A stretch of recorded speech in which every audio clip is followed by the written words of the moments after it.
జై శ్రీరామ్. 2022 నుంచి 2025 ఆగస్టు వరకు మొత్తం 18 ప్రెడిక్షన్స్ అనేవి ప్రూవెన్ అయ్యాయి.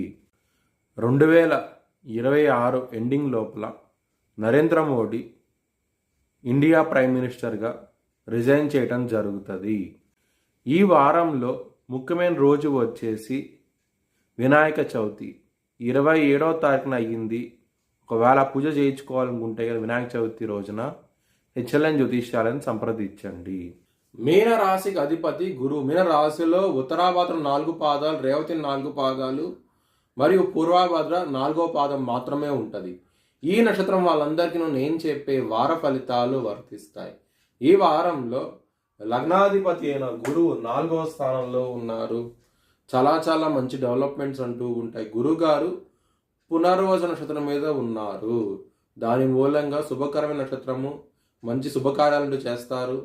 చాలా మంచి డెవలప్మెంట్స్ ఉంటాయి. ముఖ్యంగా ల్యాండ్స్ కానీ ఫ్లాట్స్ కానీ కొనాలనుకుంటాయి. ఈ సమయం అనేది చాలా అనుకూలంగా ఉన్నది. 7వ స్థానంలో కుజుడు ఉన్నాడు మరియు శని గారి దృష్టి కుజుడి మీద పడుతోంది. కుజుడి దృష్టి శని మీద పడుతోంది. మ్యారేజ్ పరంగా ఇబ్బందులు ఉంటాయి, గొడవలు ఉంటాయి, విభేదాలు వస్తాయి.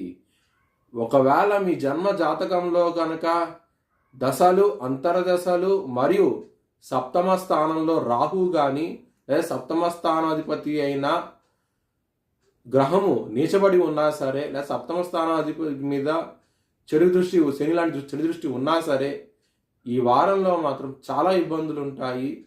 గొడవలు మాత్రం విపరీతంగా ఉంటాయి. చాలా జాగ్రత్తగా ఉండండి. మీరు హనుమాన్ చాలీసా అలాగే కాలభైరవ అష్టకం చదువుకుంటే కనుక చాలా మంచి డెవలప్మెంట్స్ ఉంటాయి. ఇక్కడ గురువు 5వ స్థానంలో ఉన్నారు, శుక్రుడితో కలిసి ఉన్నారు. లవ్ మ్యారేజ్ అయ్యే అవకాశాలు ఎక్కువగా ఉన్నాయి. మీ జన్మ జాతకంలో కనుక దశలు, అంతర్దశలు యోగిస్తేనే ఇది వర్తిస్తుంది, లేకపోతే వర్తించదు. ఇక్కడ 5వ స్థానంలో శుక్రుడు ఉన్నారు. లవ్ మ్యారేజ్ అయ్యే అవకాశాలు ఎక్కువగా ఉన్నాయి. లవ్ సక్సెస్ అయ్యే అవకాశాలు కూడా ఎక్కువగా ఉన్నాయి. 6వ స్థానంలో సూర్యుడు, కేతువు మరియు వారం స్టార్టింగ్లో చంద్రుడు కూడా ఉంటారు. దీని మూలంగా మీకు ఎనిమీస్ అనేవాళ్ళు డిస్ట్రాయ్ అవుతారు. ఎనిమీస్ మిమ్మల్ని ఇబ్బంది పెట్టడానికి ట్రై చేస్తారు, కానీ వాళ్ళు ఏమీ చేయలేరు మిమ్మల్ని. సూర్యాష్టకాన్ని చదువుకోండి. ఇంకా ఇబ్బందికరంగా ఉంది అనుకుంటే కనుక చాలా మంచి డెవలప్మెంట్స్ అంటూ ఉంటాయి. చాలా ఆనందంగా ఉంటారు. 10వ స్థానం మీద శని దృష్టి, గురు దృష్టి ఉన్నది. ఏలినాటి శని నడుస్తోంది. కెరియర్ పరంగా మీకు రావాల్సిన ప్రమోషన్స్ కానివ్వండి, గ్రోత్ పరంగా కానివ్వండి, ఇబ్బందులు ఉంటాయి. జాగ్రత్త అంటూ ఎక్కువ తీసుకోండి.